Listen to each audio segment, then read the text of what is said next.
Halo, Assalamualaikum teman-teman semua. Selamat datang di channel YouTube aku. Dalam video ini, aku akan menunjukkan video pembelajaran tentang meteorologi dan klimatologi.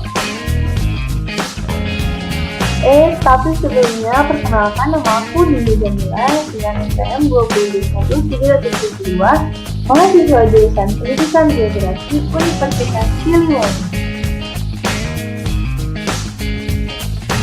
Oke, kalau gitu langsung aja yuk kita bahas materi tentang unsur-unsur cuaca dan iklim.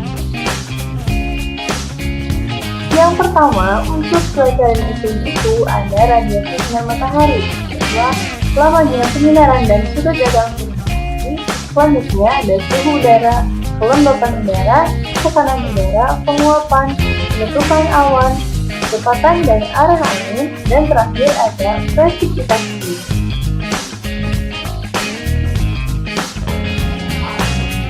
Nah, cuaca dan iklim di suatu daerah itu terbentuk karena adanya 9 unsur ini yang saling berkaitan satu sama lain. Dan juga 9 unsur ini berbeda-beda di tiap daerahnya, sehingga tiap daerah itu memiliki cuaca dan iklim yang berbeda juga. Radiasi matahari merupakan awal dari terbentuknya cuaca dan iklim. Dalam pengertiannya, radiasi matahari adalah pancaran energi yang berasal dari proton termonuklir yang terjadi di matahari. Energi radiasi matahari berbentuk sinar dan gelombang elektromagnetik. Nantinya, radiasi sinar matahari ini akan berpengaruh pada unsur-unsur lainnya. Semakin lama penyinaran matahari, maka suhu udara di tempat tersebut semakin tinggi. Lamanya waktu penyinaran di suatu daerah dengan daerah lainnya bisa berbeda-beda karena periode lamanya siang hari di suatu daerah itu berbeda tergantung posisi lintang. Sudut datang sinar matahari yaitu sudut yang dibentuk oleh arah datangnya sinar matahari dengan permukaan bumi. Semakin tegak sudut datang sinar matahari, maka semakin kuat intensitas sinaran matahari sehingga semakin tinggi pula suhu udaranya.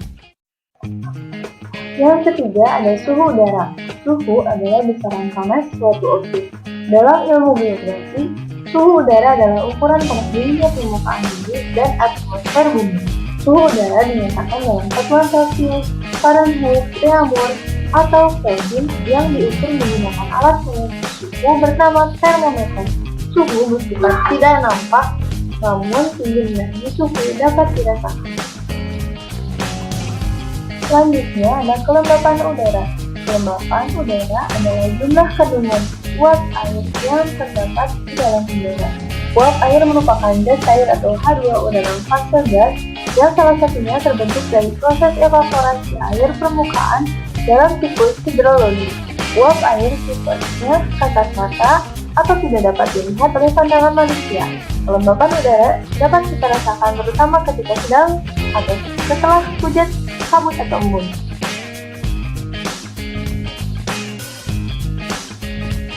Selanjutnya ada tekanan udara. Tekanan udara adalah sebuah tenaga yang menggerakkan massa partikel udara menekan ke arah gaya gravitasi bumi. Tekanan udara akan berbanding terbalik dengan ketinggian suatu tempat, sehingga semakin tinggi tempat dari permukaan laut maka akan semakin rendah tekanan udaranya. Kondisi ini disebabkan karena semakin tinggi suatu tempat maka akan semakin berkurang udara yang menekannya. Selanjutnya yaitu penguapan. Air dapat mengalami perubahan bentuk dari bentuk ke bentuk lainnya dengan pengaruh suhu. Penguapan terbagi menjadi 3 jenis, yaitu yang pertama evaporasi, yaitu penguapan yang terjadi di perairan terbuka. Yang kedua ada transpirasi, yaitu penguapan berasal dari makhluk hidup. Yang ketiga ada evapotranspirasi, yaitu penguapan dari makhluk hidup dan perairan terbuka. Yang ketujuh ada penutupan awan. Penutupan awan di suatu wilayah dapat mempengaruhi intensitas paparan matahari ke permukaan bumi. Awan memberikan pengaruh besar terhadap cuaca dan iklim. Awan merupakan elemen kunci siklus hidrologi bumi. Awan juga mendominasi anggaran energi bumi melalui pengaruh mereka terhadap pertukaran energi panas matahari dalam atmosfer, hidrosfer, permukaan tanah, biosfer, dan ruang. karena awan memiliki dampak besar pada anggaran radiasi bumi. Selanjutnya yang ke-8 ada kecepatan dan arah angin. Angin merupakan gerakan udara sejajar dengan permukaan bumi yang terjadi karena adanya perbedaan tekanan udara antara satu tempat dengan tempat lainnya, serta memiliki aliran udara berjumlah besar yang diakibatkan oleh rotasi bumi. Angin adalah udara yang bergerak dari daerah bertekanan udara tinggi ke daerah bertekanan udara rendah.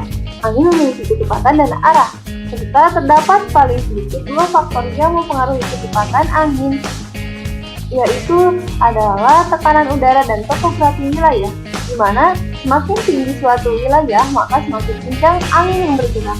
Selain kecepatan, angin juga memiliki arah yang dipengaruhi oleh rotasi bumi. Unsur cuaca yang terakhir yaitu ada presipitasi. Presipitasi adalah fenomena di mana uap air yang berada di atmosfer berkondensasi dan turun ke permukaan. Presipitasi dapat terjadi dalam bentuk hujan, salju, ataupun es. Presipitasi umumnya dikontrol oleh suhu udara serta kadar uap air yang ada pada wilayah tersebut. Suhu yang dingin diperlukan untuk melakukan kondensasi, sedangkan kadar uap air yang tinggi dibutuhkan untuk membentuk awan hujan. Nah, teman-teman, itulah unsur-unsur cuaca dan iklim yang saling mempengaruhi satu sama lainnya dalam pembentukan cuaca dan iklim di suatu daerah. Thanks for your attention, thanks for your participation, and thanks for your watching this video. See you next time. Bye-bye!